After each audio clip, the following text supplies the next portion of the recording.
शहबाज शरीफ उस जमाने में सीएम थे, पंजाब के वजीर आला थे, और मैं अमन कमेटी का मेंबर था। एक इजलास में बैठे हुए थे, सारे मसलकों के उलमा भी थे। वो चाय चाय की ब्रेक हुई, मेरे साथ वाले मौलाना मुझे पूछने लगे आप शिया नुमाइंदगी करते हैं? मैंने कहा अल्हम्दुलिल्लाह। कर जब बातें होने लग गई तो मैंने किबला से कहा, मैंने कहा किबला मुहर्रम के दिनों में आपका दिल नहीं चाहता कि मुसलमानों को हुसैन की बात सुनाए और सुनानी चाहिए? मैंने कहा जी कभी आपका जी नहीं चाहता? ओए होए उन्हें अखीर कर दी। मैं क्या सैयद बादशाह एक बारी मैनू अंदरों जोश उठया, मैं मुहर्रम दे जुम्मे च करबला पढ़ छड़ी, राती मैनू मस्जिद विचों छुट्टी हो गई, सारे पिंड आखिया ये मौलवी विचों शिया है। ऐसा उलमाए किराम भी बेचारे कहाँ जाएं? मस्जिदों के मौलवियों ने दाहिर किचन घर का चलाना होता है उन्हें, वो इसलिए हुसैन की बात नहीं करते कि सारा पिंड दुश्मन हो जाएगा। और मुझे पिंड की दुश्मनी की समझ नहीं आती, और तुम कलमा हुसैन के नामे का पढ़ते हो या यजीद के नामे का पढ़ते हो। लेकिन आज पूरे पिंड में जहाँ पे हमने ये पीछे गाड़ियां रुकी हैं, गली थोड़ी तंग थी, रुक रुक के हमें आना पड़ा, तो आप तो भी पूछ लो इस पिंड की आखिर ये शियों की मजलिस। मैंने 4 दफा कहा है मजलिस शियों की नहीं, रसूल अल्लाह के बेटे की। इसी बंदे से पूछ लो, कहेंगे शियों की मजलिस। गुजरावाला जिसकी मैं शहर की बात कर रहा हूँ, वहाँ पे मुहर्रम से पहले दुकानदार एक दूसरे को पूछते शियों का चंद हो गया, उन्होंने वो कपड़ों शपड़ों का हिसाब काले कपड़े पूछते फिरते, और शियों का चंद हो गया। मुसलमानों मुहर्रम शियों का चांद तो नहीं, ये तो तुम्हारे नबी के बेटे का चांद। मुसलमानों तेरा मुहर्रम के चांद को शियों का चांद कहना दलील नहीं बन रही कि तुम खुद मान गए हो कि शिया आसमानों तक तो है।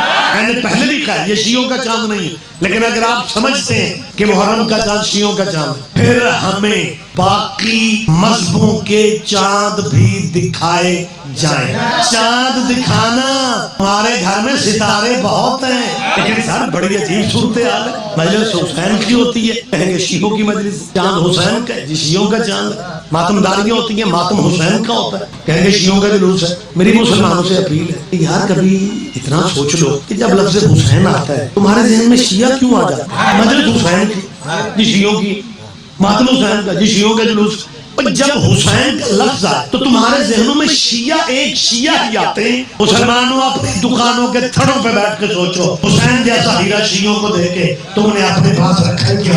मैं दावत फिक्र दे रहा हूँ, मुसलमानों जिंदगी चंद रोज है, और शियों की जिद में अपनी आखिरत को जद में ना लो। मैं फिर कह रहा हूँ ये दरवाजे खुले नहीं हो सकते। मेरे मजमे में से कुछ बंदे कहें राकिर उलमा हमारे तो मई से पढ़ते, जितना रियाज रिजवी मुसलमानों को बुलाता है तो कोई नहीं बुलाता, और मैं मुसलमानों को कभी ना बुलाता अगर मुसलमानों के मजहब में कुर्बानियों की याद मनाने का रिवाज ना होगा। मुहर्रम से पहले कुर्बानी की याद नहीं मनाई गई। माशाल्लाह सारा इलाका मुसलमानों का, ये कुदरत का निजाम है कि अल्लाह ने दोनों महीने जिलहज और मुहर्रम को बिला फसल रख दिया। ये अल्लाह ने दोनों महीनों के पहले पहले 10 दिन 2 नबियों के बेटों को दिए। ये पिंड मुसलमानों का है। मेरी मुसलमानों से अपील है मजलिसों के दरवाजों को बेगाना ना समझा कर। आपको जो जहनों में बिठा दिया गया है ना, नुकरों में खड़े होकर कुछ बंदे अधूरा तबसरा करते हैं। मजलिस में हम इसलिए नहीं जाते, अहले बैत के मुनकर तो नहीं है, लेकिन मजलिस में इसलिए नहीं जाते कि बुजुर्गों की तौहीन करते हैं, बुजुर्गों की जान शान में मजलिस में गुस्ताखियां होती हैं। हम एहतियातन याद रखना, गुस्ताखियां वो करते हैं जिनके मुर्शिद गुस्ताख होते हैं। हर पिंड में हर पिंड एक ना एक बंदा यकीनन मौजूद होता है तो ये कहता है मैं मजलिस में क्यों जाऊं, मेरा मजहब इजाजत नहीं दे। वही बंदा रबीउल अव्वल में पिंड के चौक में खड़ा होकर कह रहा होता है मैं मिलाद में क्यों जाऊं, मेरा मजहब इजाजत नहीं। ये तेरा कौन सा मजहब है जो ना नाने के जिक्र में आने देता है? और अच्छा एक मेरा बेसिक अपना ताल्लुक भी पिंड से है, मैं पिंड का मिजाज समझता हूँ। कुछ बंदे ऐसे होते हैं पिंड में जिनके ज़हन पे हर वक्त मजहब सवाल है, और वो बात में मेरा मजहब। मैं पिंड के मिजाज की बात करने लगा हूँ, मॉडर्न चेहरे भी बैठे हैं। पिंड का मिजाज ये जो बंदा मुतशद्दिद है ना, मेरा मजहब मेरा मजहब मेरा मजहब, खुदा की कसम तंबाकू खौड़ा हुक्का ठीक, वो फारी लगाने बैठ जाता है, हुक्के वाले का मजहब नहीं।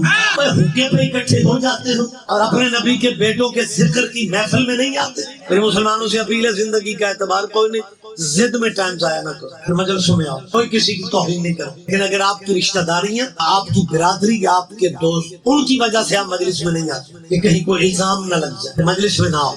लेकिन आखिर मुसलमान हो ना, अपनी मस्जिद के मौलवी से कहो कि दिन हुसैन के 40वें के हैं, हमें करबला की बात सुनाओ। आप मजलिस में नहीं आ सकते ना, सही, हमें कोई गुस्सा तलखी नहीं है। पहली तो बात है कि आना चाहिए। کوئی توہین نہیں کرتا، شام تک یہاں پہ مجلس ہوگی، آپ خدا کی تسلی کر لیں۔ لیکن اگر آپ مجلس میں مجبوریوں کی وجہ سے نہیں آتے، پھر اپنی مسجد کے مولانا سے یہ کہیں کہ وہ آپ کو کربلا کی بات سنا۔ لیکن بات جب